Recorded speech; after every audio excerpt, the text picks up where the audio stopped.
สบายดีข้าพเจ้าซื้อนางปานอายุได้29 ปีปัจจุบันนี่อยู่บ้านโนเซียงมีความสนใจกสิกรรมเนาะย้อนว่าสามารถสร้างรายรับให้ครอบครัวแรงบันดาลใจเนาะย้อนว่าการตลาดบ่สามารถตอบสนองได้เฮาจึงแบบมีแรงจูงใจที่ว่าอยากผลิตอยากเลี้ยงเพื่อว่าส่งเสริมให้เธอสนองต่อความต้องการของตลาดโครงการได้สวยในการฝึกอบรมในการเทคนิคการเลี้ยงเพื่อได้ฝึกเนาะเกี่ยวกับการเฮ็ดอาหารเพื่อลดความต้นทุนสูตรอาหารก็คือยวกเนาะเฮาเอายวกมามักเอากากน้ำตาลมาใส่เอาเกลือ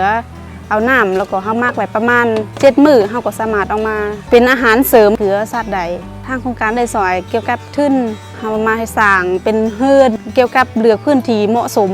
ซื้อแม่พันธุ์พ่อพันธุ์มูลค่ามันเป็นจำนวน10 ล้านกีบในการสร้างคอกเนาะแม่พันธุ์เนาะเฮาสามารถสร้างคอกได้1.5 x 2 เมตรถือว่าเป็นคอกที่เหมาะสมคันถ้าเฮามาอนุบาลน่ะแม่นเฮาจะสร้างอยู่2 เมตร x 2 เมตรเฮาจะได้อยู่ประมาณ10 ปลายโตต่อคอกเทคนิคการให้อาหารเนาะถือว่าแม่ม่านกับแม่ให้นมลูกล่ะมันจะแตกต่างกันเพราะว่าในการให้อาหารแม่ให้นมลูกเนาะเฮาจะให้อยู่4 กิโลต่อโตต่อมื้อแม่ถือผ้าเนาะเฮาจะให้อยู่3 กิโลต่อโตต่อมื้อความแตกต่างย้อนว่า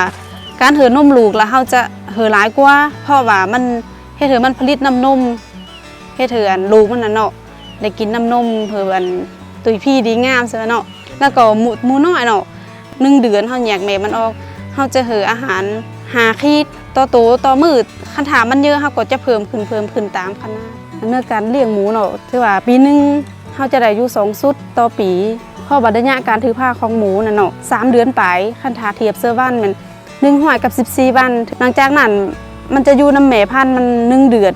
แล้วเฮาจะคัดออกจากแม่มันไปอนุบาล2 เดือนปลายเฮาก็สามารถออกจำหน่ายตลาดได้ตัวใหญ่แล้วมันเฮาจะขายอยู่ประมาณ55-56ต่อโลสุดหนึ่งก็เฉลี่ยเซอร์ก็บ่ลุด7 โตต่อแม่ถือว่าหลายๆก็ปีนึงก็จะได้อยู่แม่นึง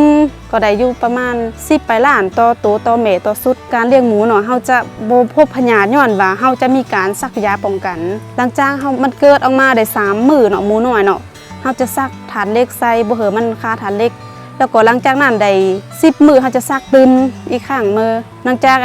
ได้เดือนนึงเนาะเฮาจะแยกออกจากแม่มันไปอนุบาลเฮาจะซักป้องกันพยาธิเซอผ่านมาได้ปีปลายนี่มัน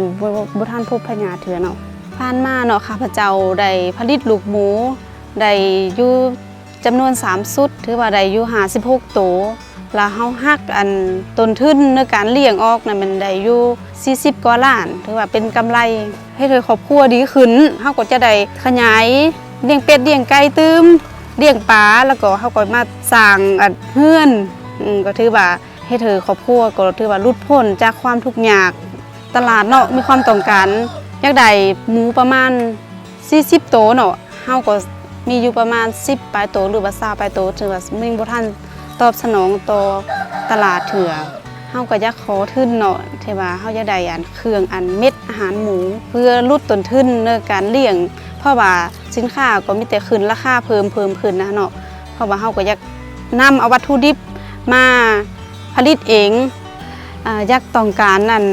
สร้างคอกขยายตื้มเฮาจะเอาแม่พันธุ์ที่สมบูรณ์เฮาจะมาซื้ออุปกรณ์การแพทย์ก็คือประเภทยาเนาะเข็มยาวัคซีนป้องกันหมูเพิ่มตื้มข้าพเจ้าเนาะอยากทางโครงการเนาะลงมาถือว่าซอยเหลือเพราะว่าทางแข้งหัวพันเนาะถือว่ายังมีผู้บ้างงานหลายจะลงมาสนับสนุนถือว่าใบนุ่มเฮาเนาะมีวิกเฮ็ดงานทำบ่บ้างงานหลายเนาะย้อนว่าตลาดเนาะถือว่ายังกว้างขวางโดยเฉพาะเนาะคือหมูเนาะเฮาจะนำเอาจากเวียดนามมาเนาะอยากเชิญชวนใบนุ่มเนาะในเขตเมืองแขยงเฮานี่เนาะมาผลิตกสิกรรมหลายขึ้นในเขตบ้านตนเองเพื่อลดพรในการนำเข้าจากต่างประเทศหันมาเฮ็ดเป็นกสิกรรมสร้างอาชีพเพื่อมั่นคง